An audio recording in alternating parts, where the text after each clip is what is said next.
வணக்கம் மாணவ மாணவியர்களே, உங்களை மறுபடியும் இந்த வகுப்புல சந்திக்கிறதுல நான் மிக்க மகிழ்ச்சி அடைகிறேன். நீங்க ஏற்கனவே 13 பாடங்கள் படிச்சிருக்கிறீங்க. இன்னைக்கு 14வது பாடத்துல வினா விடை நம்ம பார்க்க போறோம். 14வது பாடம் என்னன்னு தெரியுமா உங்க எல்லாருக்கும்? நீங்க ஏற்கனவே பாடம் கவனிச்சிருப்பீங்கன்னு நினைக்கிறேன். நான் சொல்றேன், 2ஆம் உலகப் போரும் காலனிய நாடுகளில் அதன் தாக்கமும். 2ஆம் உலகப் போர், அதுக்கப்புறம் 2ஆம் உலகப் போர் முடிஞ்சதுக்கப்புறம் அவங்க அமைத்திருந்த காலனி நாடுகளில் என்னென்ன தாக்கம் ஏற்பட்டது. இந்த பாடத்தில் என்ன நம்ம பார்த்தோம் நீங்கள் ஏற்கனவே கவனிச்சிருப்பீங்க. நான் திருப்பி இன்னொரு தடவை சொல்கிறேன். வெர்சைல்ஸ் அமைதி ஒப்பந்தத்தின் நீதியற்ற தன்மை படித்தோம். பன்னாட்டு சங்கத்தின் தோல்வி, அதையும் நம்ம இந்த பாடத்தில் படித்தோம். 1930 என்னென்ன பொருளாதார பெருமந்தங்கள் ஏற்பட்டது, பாசிச சக்தி இத்தாலி, ஜெர்மனி, ஜப்பான் போன்றவைகளின் விரிவாக்கம் எப்படி ஏற்பட்டப்பட்டது, உலகப்போரின் விளைவுகள், 2ஆம் உலகப்போரின் விளைவுகள் போன்ற எல்லா காரியங்களையும் விரிவாக இந்த பாடத்தில் படிச்சிங்க. இப்போ ஞாபகம் வந்துருச்சா என்ன படிச்சிங்கன்ட்டு? இப்போ நம்ம பார்க்க போகிறது இந்த பாடத்தில் இருக்கிற 1 மதிப்பெண் வினாவிடையும் 2 மதிப்பெண் வினாவிடை மட்டும்தான் நம்ம பார்க்க போகிறோம். மீதி 3 மற்றும் 5 மதிப்பெண் வினாவிடை நம்ம அடுத்த வகுப்பில் பார்க்கலாம். போலாமா? 1 மதிப்பெண் வினாவிடை எடுத்துக்கோங்க. எல்லாரும் புக் எடுத்துக்கோங்க. பக்கம் 275 எடுத்தாச்சா? எல்லாரும் எடுத்தாச்சா? அவ்வளோ காத்திருக்கீங்க. பக்கம் 275 நீங்கள் புக்கை எடுத்துக்கோங்க. நான் சொல்கிற கேள்விக்கும் விடைகளையும் நீங்கள் என்ன பண்ணணும்? மார்க் பண்ணிகிட்டே வரணும். ஃபர்ஸ்ட் கேள்வி, கீழ்காண்பவனவற்றுள் 2ஆம் உலகப் போர் உருவாக எது காரணமாக இருக்கவில்லை? என்ன கேட்குறாங்க? 2ஆம் உலகப் போர் உருவாவதற்கு இதில் ஏதோ ஒரு விஷயம் அதுக்கு காரணமாக இல்லை அப்படின்ட்டு சொல்கிறாங்க. இதில் எது நீங்கள் உங்களுக்கு தெரியுமா? ஆ, ஜெர்மனியோடு ஏற்படுத்தி கொள்ளப்பட்ட ஒப்பந்தத்தின் நீதியற்ற தன்மை, பன்னாட்டு சங்கத்தின் தோல்வி, 1930களில் ஏற்பட்ட பொருளாதார பெருமந்தம், காலனிய நாடுகளில் ஏற்பட்ட தேசிய விடுதலை இயக்கம். எது சரியான விடை? இ, காலனிய நாடுகளில் ஏற்பட்ட தேசிய விடுதலை இயக்கம். பிள்ளைங்களா கவனிங்க, நீங்கள் எப்போவுமே விடை எடுத்து எழுதும்போது அதோடைய ஆப்ஷனையும் எடுத்து எழுதணும். இப்போ இ சரியான விடைன்னு நான் சொல்லியிருக்கிறேன். இ, அதுக்கப்புறம் அதோட விடை காலனிய நாடுகளில் ஏற்பட்ட தேசிய விடுதலை இயக்கம். அடுத்த கேள்வி, கெல்லாக் பிரையாண்ட் ஒப்பந்தம் டேஷ் ஆண்டில் கையெழுத்தானது? அ, 1927, ஆ 1928, இ 1929, இ 1930. கெல்லாக் பிரையாண்ட் ஒப்பந்தம் 1928ஆம் ஆண்டில் கையெழுத்தானது. விடை ஆ 1928. மூன்றாவது கேள்வி, கூற்று காரணம். பாடத்தை சரியாக நல்லா புரிஞ்சு வாசித்தா மாத்திரம்தான் இந்த கூற்று காரணம் நம்ம ஒழுங்காக எழுத முடியும். கூற்று, ஆயுத குறைப்பு மாநாடு பன்னாட்டு சங்கத்தால் ஜெனீவாவில் நடத்தப்பட்டது. என்ன சொல்கிறாங்க? பன்னாட்டு சங்கத்தால் ஆயுத குறைப்பு மாநாடு ஜெனீவாவில் நடத்தப்பட்டது. அப்போ இது சரி, ஜெனீவாவில் தான் இந்த மாநாடு நடைபெற்றது. கூற்று சரி. அடுத்தது என்ன சொல்கிறாங்க? காரணம், பிரான்சுக்கு சமமாக ஜெர்மனி தளவாடங்களை கொண்டிருக்க முயல்வது பேச்சுவார்த்தைகளின் ஒரு முக்கிய அம்சமாக தோன்றியது. என்ன சொல்றாங்க? பிரான்சுக்கு இணையாக ஜெர்மனியும் மறு ஆயுதமயமாக்கல் கோரிக்கை விடுத்தது. ஆனா இது அவங்க ஒரு முக்கிய அம்சமாக வைக்கல. அப்ப என்ன விடை? கூற்று சரி, காரணம் தவறு. ஆப்ஷன் இ. இ, கூற்று சரி, காரணம் தவறு. புரிஞ்சுதா? நான்காவது கேள்வி, சீனாவிடமிருந்து மஞ்சூரியாவை ஜப்பான் எந்த ஆண்டு படையெடுத்து கைப்பற்றியது? 1931, 1932, 1933, 1934. விடை அ 1931.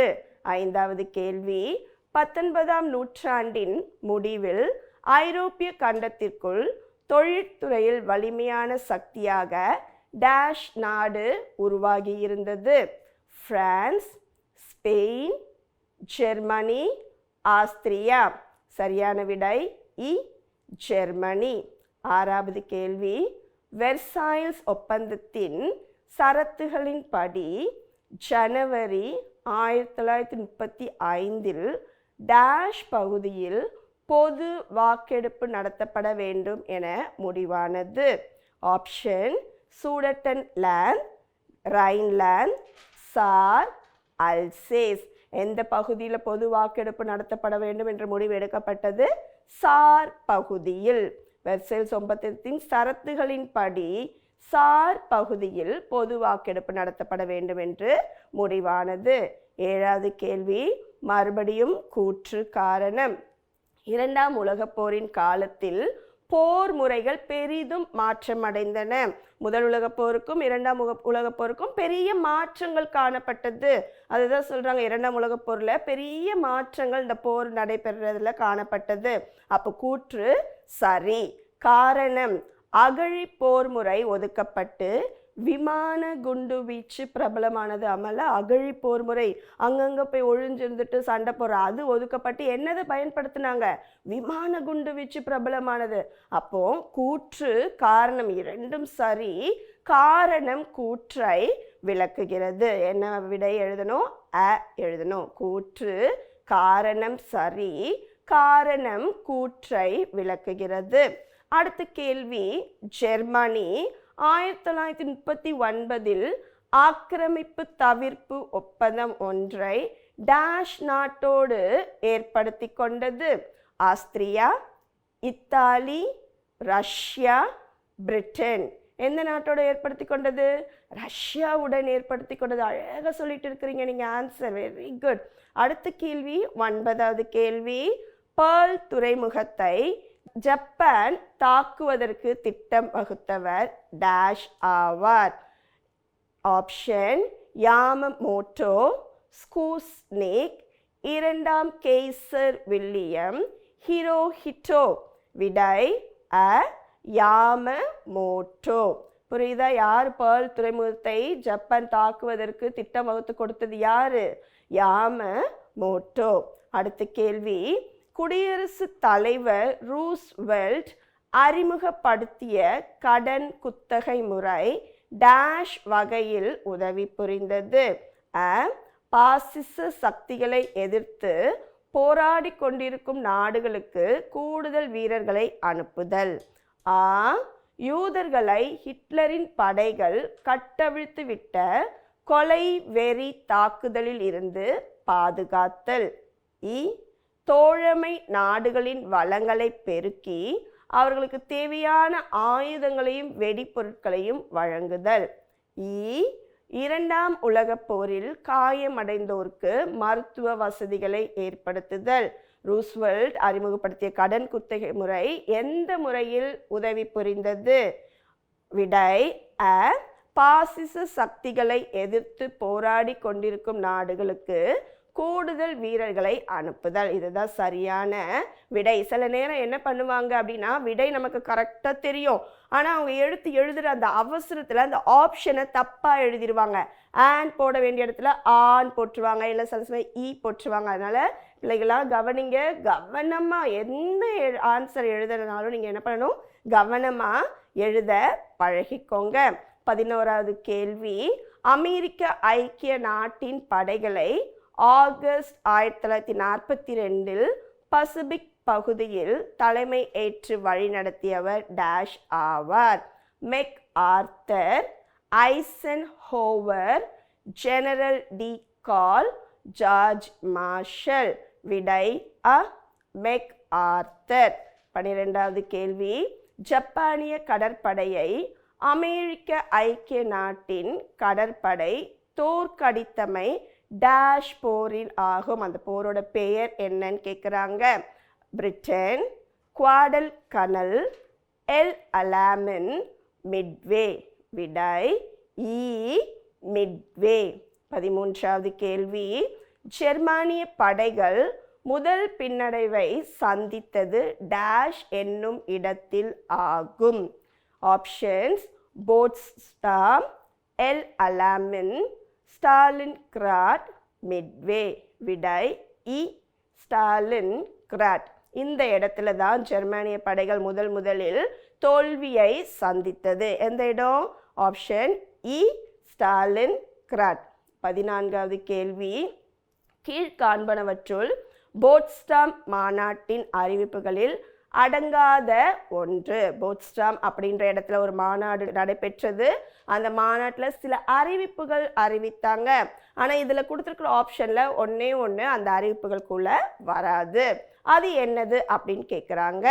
ஆப்ஷன்ஸ் என்னெல்லாம் கொடுத்துருக்காங்க? கிழக்கு பிரஷ்ய இரு பகுதிகளாக பிரிக்கப்பட வேண்டும். அதில் வடக்கு பகுதி சோவியத் நாட்டையும் தென் பகுதி போலந்தையும் சென்று சேரும். முன்பு சுதந்திர நகரமாக இருந்த டான்சிக் போலந்தின் கட்டுப்பாட்டுக்குள் கொண்டு சேர்க்கப்படும். ஜெர்மனி 4 தொழில் மண்டலங்களாக பிரிக்கப்பட்டு பிரித்தெடுக்கப்பட்ட ஒவ்வொரு பகுதியும் முறையே சோவியத் நாடு, பிரிட்டன், அமெரிக்க ஐக்கிய நாடு, பிரான்ஸ் ஆகியவற்றின் கட்டுப்பாட்டில் விடப்படும். எல்லாமே போட்ஸ்டாம் மாநாட்டின் அறிவிப்புகளை அறிவித்தாங்க. ஆனால் இந்த கடைசியாக இருக்கிற இந்த தான் இந்த மாநாட்டில் அறிவிக்கப்படாத ஒன்று. என்னது? ட்ரிஸ்டியை ஏ மண்டலம் என்றும் பி மண்டலம் என்றும் பிரிப்பது என்றானது ஏ மண்டலம் இத்தாலிக்கு கொடுக்கப்படவும் பி மண்டலம் யுகோஸ்லாவியாவிற்கு வழங்கப்படவும் முடிவு செய்தது. இதுதான் சரியான விடை. ஸோ இந்த கேள்வி திடீர்னு உங்களுக்கு புக்கு உள்ளே இருந்து கிரியேட்டிவ் கேள்வியாக கூட போட்ஸ்டாம் மாநாட்டின் அறிவிப்பு அப்படின்ட்டு உங்களுக்கு கேட்குறதுக்கு வாய்ப்புகள் அதிகம் உண்டு. அதனால் இந்த அறிவிப்பில் அறிவிக்கப்படாத ஒன்று விடை இ ஆகும். 15வது கேள்வி, கீழ்காண்பனவற்றுள் 2ஆம் உலகப் போரின் விளைவுகளில் சேராத ஒன்று. 2ஆம் உலகப் போர் ஐரோப்பாவில் இருந்த பல முடியரசுகளுக்கு மரண அடி கொடுத்தது. பிரிட்டனில் தொழிலாளர் கட்சி ஒரு பொது நல அடிப்படை கொண்ட நாட்டை உருவாக்கியது. பாசிசவாதத்திற்கு எதிரான போராட்டம் ஏகாதிபத்தியத்திற்கு வெற்றியை வழங்கியது. அமெரிக்க ஐக்கிய நாடும் சோவியத் நாடும் இரு வல்லரசுகளாக உருவெடுத்தன. விடை இ, பாசிசவாதத்திற்கு எதிரான போராட்டம் ஏகாதிபத்தியத்திற்கு வெற்றியை வழங்கியது. 16வது கேள்வி, கீழ் பொருத்தப்பட்டிருப்பவையில் சரியான இணைகள் எது? பொறுத்துக. இதில் சிலது தவறா பொருத்திருக்காங்க, சிலது சரியா பொருத்திருக்கிறாங்க. இதில் எது சரியா பொருத்திருக்கிறாங்க அப்படின்ட்டு கேட்குறாங்க. முதல்ல நான் இடது பக்கம் இருக்கிறத வாசிக்கிறேன், அதுக்கப்புறம் வலது பக்கம் இருக்கிறத வாசிக்கிறேன். சரிங்களா? ஜெனரல் டி கால், ஹேல் செலாசி, ஜெனரல் படோக்லியோ, அட்மிரல் யாமட்டோ. இதில் ஜெனரல் டி கால்க்கு நேராக வலது பக்கம் பிரான்ஸ், எத்தியோப்பியா, ஜப்பான், இத்தாலி. இப்போ எல்லாருமே யோசிக்கிறீங்க, நம்ம ஏற்கனவே ஒன் வேர்டில் ஃபர்ஸ்ட் ஒன்று படித்தோம்ல, அட்மிரல் யமட்டோ. அப்போ அட்மிரல் யமட்டோக்கு நேராக என்ன வரும்னு பார்த்தோம்? ஜப்பானின் கப்பற்படை தலைவர் தான் இவர். சரிங்களா? ஸோ அட்மிரல் யமட்டோ ஜப்பானின் கப்பற்படை தலைவர். அப்போ இது தவறான இணையாக இருக்கிறது. அப்போ ஆட்டோமேட்டிக்காக ஜெனரல் படோக்லியோவும் தவறு தான், ஏன்னா அவர் இத்தாலியின் இராணுவ ஜெனரல். ஆனால் இங்கே மாற்றி கொடுத்துருக்குறாங்க ஜப்பானையும் இத்தாலியும். ஜெனரல் டி கால் பிரெஞ்சு அரசை நடத்தி கொண்டது இராணுவம். அப்போ கரெக்ட், சரியான விடை ஹெல் செலாசி எத்தியோப்பிய பேரரசர். அப்போ இதுக்கு சரியான விடை, சரியான இணைகள் எது அப்படின்னு பார்த்தோன்னா 1 மற்றும் 2. ஆப்ஷன் அ 1 மற்றும் 2. 17வது கேள்வி, பிரான்ஸ் 2ஆம் அபினி போரில் பங்கெடுத்தது. பிரான்ஸ் 2ஆம் அபினி போரில் பங்கெடுத்தது. பிரிட்டனுக்கு உதவி புரிவதற்காக, பிரான்ஸுக்கென தனி செல்வாக்கின் கோலத்தை உருவாக்கி கொள்வதற்காக, சமய செயல்பாடுகளுக்கு அனுமதி கோரும் பொருட்டு, ஓபிய வணிகத்தில் ஈடுபடும் உரிமையை பிரான்ஸ் நாட்டினர் நிலைநாட்டுவதற்காக. ஏன் 2ஆம் அபினி போரில் பிரான்ஸ் பங்கெடுத்தது? விடை இ, சமய செயல்பாடுகளுக்கு அனுமதி கோரும் பொருட்டு. 18வது கேள்வி, மஞ்சு வம்சத்தின் காலம் டேஷ் ஆண்டு வரை நீடித்தது? 1908, 1911, 1912, 1916. விடை இ 1912. 19வது கேள்வி, ஸ்பானிய அமெரிக்க போர் டேஷ் சர்ச்சையை முன்னிறுத்தி 1898 ஆண்டில் நடைபெற்றது? Options: Cuba, Philippines, Puerto Rico, Batavia. விடை அ கியூபா. 20வது கேள்வி, மறுபடியும் கூற்று காரணம். கூற்று: பிலிப்பைன்ஸ் 4 ஜூலை 1946 ஆண்டு விடுதலை அடைந்தது. எல்லாருக்குமே தெரியும், பிலிப்பைன்ஸ் ஜூலை 4 1946 ஆண்டு விடுதலை பெற்றது. காரணம்: அமெரிக்க ஐக்கிய நாட்டின் ஆதிக்கத்தின் கீழான தென்கிழக்கு ஆசிய உடன்படிக்கை அமைப்பில் பிலிப்பைன்ஸ் இணைந்தது. ஏன் அதற்கு விடுதலை கொடுத்தாங்க? அமெரிக்க ஐக்கிய நாட்டின் ஆதிக்கத்தில் இருந்த தென்கிழக்கு ஆசிய உடன்படிக்கை அமைப்பில் பிலிப்பைன்ஸ் இணைந்தது. ஸோ கூற்று காரணம் இரண்டும் சரி. காரணம் கூற்றை விளக்குகிறது. அப்போ எது விடை? அ கூற்று காரணம் சரி. காரணம் கூற்றை விளக்குகிறது.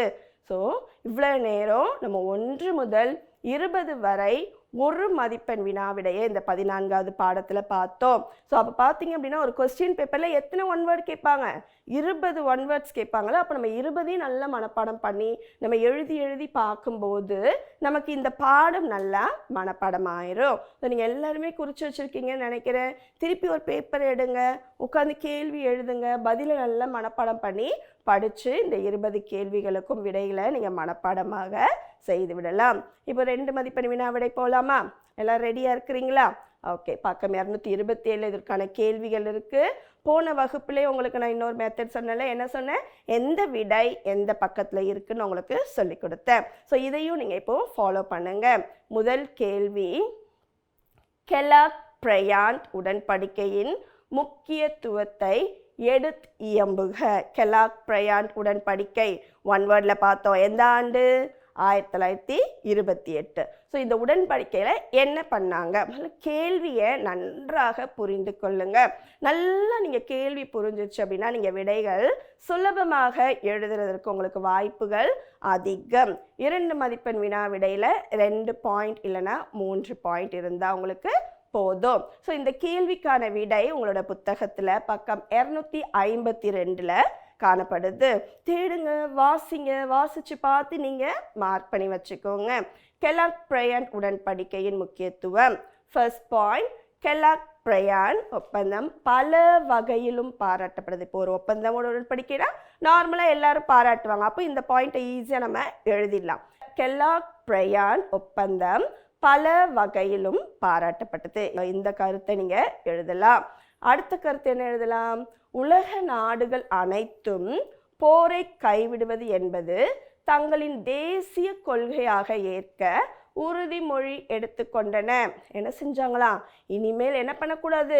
போர் புரிய கூடாது. இதை நம்ம என்னவா ஏற்றுக்கொள்ள வேண்டும்? தேசிய கொள்கையாக ஏற்றுக்கொள்ள வேண்டும் அப்படின்ட்டு இந்த உடன்படிக்கையில் உறுதிமொழி எடுத்துக்கொண்டாங்க. 3வது பாயிண்ட், ஆனால் உறுதிமொழியை பின்பற்றாத நாடுகள் மீது நடவடிக்கை எடுக்கும் அளவிற்கு பன்னாட்டு சங்கம் அதிகாரம் கொண்டிருக்கவில்லை. உறுதிமொழி எடுத்தாங்க, எல்லாமே பண்ணாங்க. ஆனால் சில பேர் உறுதிமொழியை பின்பற்றிருக்க மாட்டாங்களா? ஆனால் அந்த உறுதிமொழியை பின்பற்றாத நாடுகள் மீது எந்தவித நடவடிக்கைகளும் பன்னாட்டு சங்கம் எடுக்கவில்லை. புரியுதா? கெலாக் பிரயாண்ட் உடன்படிக்கையின் முக்கியத்துவம். எந்த ஆண்டு கையெழுத்திடப்பட்டது? 1928. பல வகையிலும் எல்லாராலும் என்ன பண்ணப்பட்டது? பாராட்டப்பட்டது. என்ன பண்ணாங்க இந்த உடன்படிக்கையில்? உலக நாடுகள் அனைத்தும் போரை கைவிடுவது என்பது தங்களின் தேசிய கொள்கையாக ஏற்க உறுதிமொழி எடுத்துக்கொண்டாங்க. ஆனால் உறுதிமொழியை பின்பற்றாத நாடுகள் மீது எந்தவித நடவடிக்கையும் எடுக்க பன்னாட்டு சங்கம் அதிகாரம் கொண்டிருக்கவில்லை. புரிஞ்சுது அந்த கேள்விக்கு பதில்? அடுத்தது, பன்னாட்டு சங்கத்திலிருந்து 1933 ஆண்டில் ஜெர்மனி ஏன் வெளியேறியது? பன்னாட்டு சங்கம் ஜெனீவாவில் ஆயுத குறைப்பு மாநாடு நடத்தியது? பிரான்சுக்கு இணையாக ஜெர்மனியும் மறு ஆயுதமயமாக்கல் கோரிக்கை விடுத்தது. நம்ம ஏற்கனவே ஒன் வேர்டில் இதை படித்தோம். ஸோ எங்கே இந்த பன்னாட்டு சங்கம் ஆயுத குறைப்பு மாநாடு நடந்தது? ஜெனீவாவில். யார் என்ன பண்ணாங்க? ஜெர்மனி பிரான்சுக்கு இணையாக மறு ஆயுதமயமாக்கல் கோரிக்கை விடுத்தாங்க. இந்த 2 பாயிண்ட் எழுதலாம். அடுத்து வேற என்ன எழுதலாம்? பிரெஞ்சுக்காரர்கள் இந்த கோரிக்கையை ஏற்க மறுத்துட்டாங்க. நான் ஏற்கனவே உங்களுக்கு சொல்லியிருக்கிறேன், பிரான்ஸ் பிரெஞ்சு எல்லாமே ஒரே இடம்தான்.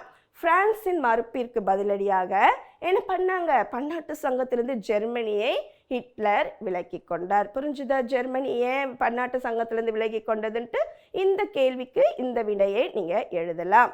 3வது கேள்வி, ரோம் பெர்லின் அச்சின் உருவாக்கத்திற்கு பின்புலமாக அமைய பெற்றது எது? இந்த கேள்விக்கான பதில் உங்க புத்தகத்துல பக்கம் 253 மற்றும் 254 காணப்படுகிறது. முசோலினியின் எத்தியோப்பிய படையெடுப்பை பிரிட்டனும் பிரான்சும் கண்டித்தன. முசோலினி வந்துட்டாங்க இங்க. இதனால் ஹிட்லர் இத்தாலியோடு நெருங்கிய நட்பை வளர்த்து கொள்ள வாய்ப்பை ஏற்படுத்தி கொடுத்தது. ஸோ இத்தாலி ரோம், புரியுதுங்களா? Italy Rome, Germany Berlin. So இதுவே ரோம் பெர்லின் ஆட்சியின் துவக்கமாக இருந்தது. அடுத்த கேள்வி ரொம்ப முக்கியமான கேள்வி, நல்லா மனப்பாடமாக படிச்சு வச்சுக்கோங்க. மூனிச் ஒப்பந்தத்தின் கூறுகள் யாவை? உங்கள் புத்தகத்தில் பக்கம் 255 இதற்கான விடை இருக்கிறது.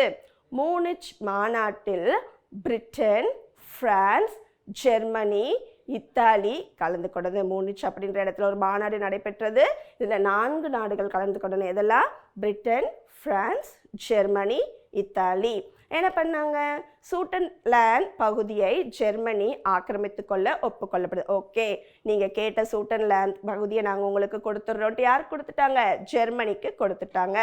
ஆனால் செக்கோஸ்லோவேக்கியாவின் பகுதிகளை போலந்துக்கும் ஹங்கேரிக்கும் பிரித்து கொடுக்க முடிவு செய்யப்பட்டது. இதுதான் மூனிச் ஒப்பந்தத்தின் கூறுகள் ஆகும். அடுத்த கேள்வி, டன்கர்க் வெளியேற்றம் குறித்து நீவீர் அறிவது யாது? டன்கர்க் அப்படின்றது ஒரு கடற்கரை. அந்த இடத்துக்கு ஏன் எல்லாரையும் அனுப்புனாங்க அப்படின்றது பக்கம் 257 காணப்படுகிறது. 2ஆம் உலகப் போரில் பிரெஞ்சு படைகள் டன்கர்க் கடற்கரைக்கு விரட்டப்பட்டன. அங்கிருந்து அவர்கள் படகுகளில் புறப்படும்படியான நிலை ஏற்பட்டது. டன்கர்க்கில் இருந்து வெளியேற்றப்பட்ட வீரர்கள் சுதந்திர பிரெஞ்சு படையின் கருவாக, அதாவது முக்கியமான ஆட்களாக செயல்பட்டாங்க. இதுதான் டன்கர்க் வெளியேற்றம். அடுத்த கேள்வி, பேர்ல் துறைமுகத்தை ஜப்பான் தாக்கியதன் முக்கியத்துவத்தை முன்னிலைப்படுத்தி எழுதுக. பக்கம் 258 இந்த விடை இருக்கிறது. ஜப்பான் பேர்ல் துறைமுகம் மீது குண்டு வீசி நிகழ்த்திய தாக்குதல். ஜப்பான் பேர்ல் துறைமுகம் மீது குண்டு வீசினாங்க. இதை பார்த்து அமெரிக்கா செயலில் இறங்க தொடங்குச்சு. அடுத்தது பிரிட்டனும் சீனாவும் அமெரிக்காவுடன் கைகோர்த்தன. அமெரிக்கா போரில் இறங்கி முழுமையான உலக போருக்கு வழிவகுத்தது. இதுதான் இந்த கேள்விக்கான விடை. 7வது கேள்வி, அட்லாண்டிக் பட்டயத்தின் சிறப்பு கூறுகளை பட்டியலிடுக. பக்கம் 261 இதற்கான விடை இருக்கிறது. என்னெல்லாம் இந்த அட்லாண்டிக் பட்டயத்தின் சிறப்பு கூறுகள்? மக்களின் ஒப்புதல் இல்லாமல் பிரதேச சீரமைப்புகள் ஏற்படுத்தலாகாது. அரசை தேர்ந்தெடுக்க முழு உரிமை கொண்டவர்கள் குடிமக்கள் தான். புரிஞ்சுதா? ஒரு அரசாங்கத்தை தேர்ந்தெடுக்கணும்னா முழு உரிமை யாருக்கு இருக்கு? குடிமக்களுக்கு தான் இருக்குது. அனைத்து நாடுகளுக்கும் வணிக தொடர்புகளை ஏற்படுத்தி கொள்ள வேண்டும். தடையில்லாமல் கடல் கடந்து செல்ல வேண்டும். ஆக்கிரமிப்பு அச்சுறுத்தலை ஏற்படுத்தும் நாடுகளை ஆயுத குறைப்பதற்கு உட்படுது. இதுதான் அட்லாண்டிக் சாசனம் கூறிய குறிப்புகள். அடுத்த கேள்வி, நான்கிங் ஒப்பந்தத்தின் முக்கியத்துவத்தை ஆய்க. பக்கம் 265 காணப்படுகிறது. முதல் அபினி போரின் இறுதியில் இந்த உடன்படிக்கை கையெழுத்திடப்பட்டது. புரியுதா? முதல் அபினி போரின் இறுதியில் நான்கிங் உடன்படிக்கை கையெழுத்திடப்பட்டன. இவ்வுடன்படிக்கை பிரிட்டனுக்கு சீனாவின் கதவுகளை திறந்துவிட்டது. சீனா ஹாங்காங்கை விட்டு கொடுத்ததோடு போர் இழப்பீடாக ஒரு தொகையும் வழங்கியது. தான் நான்கிங் ஒப்பந்தம். 9வது கேள்வி, பிலிப்பைன்ஸில் 1902 நிறுவப்பட்ட அமெரிக்க ஆட்சியின் உடனடி விளைவுகள் யாவை? பக்கம் 273 இந்த விடை இருக்கிறது. ஃபர்ஸ்ட் பாயிண்ட், ஆங்கில வழி கல்வி முறை. அடுத்தது, தேர்வுகள் அடிப்படையில் குடிமைப் பணி. மாகாண நீதிமன்றங்களை உள்ளடக்கிய நீதித்துறையை உருவாக்குதல். தேர்தல் மூலம் நகராட்சி மற்றும் மாகாண அரசுகளை நிறுவுதல். ஸோ இது எல்லாமே பிலிப்பைன்ஸில் அமெரிக்க ஆட்சி ஏற்படுத்தப்பட்டதின் விளைவுகள் ஆகும். இதெல்லாம் ஆங்கில வழி கல்வி முறையை கொண்டு வந்தாங்க, தேர்வுகள் அடிப்படையெல்லாம் குடிமை பணி கொடுக்கணும்னு சொன்னாங்க, மாகாண நீதிமன்றங்களை உள்ளடக்கிய நீதித்துறை உருவாக வேண்டும் சொன்னாங்க, இதில் தேர்தல் மூலம்தான் நகராட்சி மற்றும் மாகாண அரசுகளை நிறுவ வேண்டும் சொன்னாங்க. அடுத்த கேள்வி, குவைட் கிளர்ச்சியின் முக்கியத்துவத்தை மதிப்பிடுக. இதற்கான விடை உங்கள் புத்தகத்தில் பக்கம் 272 காணப்படுகிறது. குவைட் அப்படின்றது ஒரு ஆயுத கிடங்கு இருக்கிற இடம். இந்த இடத்துல ஏற்படுத்தப்பட்ட கிளர்ச்சி. குவைட் ஆயுத கிடங்கில் 200 பிலிப்பினோ துருப்புகள் கிளர்ச்சியை நடத்தினர். பிலிப்பைன்ஸை சேர்ந்த வீரர்கள் கிளர்ச்சியை நடத்தினாங்க. இது ஒரு பாயிண்ட். இதை ஸ்பானிய ஆட்சி, ஏன்னா பிலிப்பைன்ஸ் ஸ்பானியர்கள் கீழே இருக்காங்க, ஸ்பானிய ஆட்சியாளர்கள் காட்டு மிராண்டித்தனமாக கையாண்டாங்க. இது அந்நாட்டில் தேசிய உணர்வை வளர்க்க பெரிதும் உதவியது. ஸோ இப்படி சண்டை போடும்போது நாட்டுக்கு, அந்த பிலிப்பைன்ஸ் மக்களுக்கு தேசிய உணர்வு ஏற்படுகிறதுக்கு இந்த குவைட் கிளர்ச்சி வழி செய்தது. அடுத்து பார்த்தீங்கன்னா, பிலிப்பைன்ஸ் நாட்டின் அறிவார்ந்த மக்கள் கைது செய்யப்பட்டனர். நிறைய பேரை கைது செய்து அவர்களுக்கு மரண தண்டனையும் இந்த குவைட் கிளர்ச்சியின் போது வழங்கப்பட்டது. இதுதான் குவைட் கிளர்ச்சியின் முக்கியத்துவம் அப்படின்ட்டு சொல்றாங்க. என்ன சொல்றாங்க? குவைட் ஆயுத கிடங்கில் 200 பிலிப்பினோ துருப்புகள் கிளர்ச்சியை நடத்தினர். இதை ஸ்பானிய ஆட்சியாளர்கள் காட்டு மிராண்டித்தனமாக கையாண்டனர். இது அந்நாட்டில் தேசிய உணர்வை வளர்க்க பெரிதும் உதவியது. இந்த பிலிப்பைன்ஸ் நாட்டின் அறிவார்ந்த மக்கள் இந்த குவைட் கிளர்ச்சியின் மூலமாக கைது செய்யப்பட்டாங்க. ஸோ இதுவரை நம்ம என்னெல்லாம் பார்த்தோம்? இந்த 14வது பாடத்தில் 1 மதிப்பெண் வினாவிடை மற்றும் 2 மதிப்பெண் வினாவிடை பார்த்தோம். நீங்கள் திருப்பி அன்றாடம் இந்த பாடங்களை படித்து இந்த கேள்விக்கான பதில்களை நீங்கள் எழுதி பார்க்கும்போது நீங்கள் வரலாறுல சிறந்த மாணவர்களாக, சிறந்த மதிப்பெண் எடுத்தவர்களாக நீங்கள் முயற்சி செய்யலாம். அதற்காக நாங்கள் உங்களை வாழ்த்துகிறோம். மீண்டும் அடுத்த வகுப்பில் சந்திக்கலாம். நன்றி.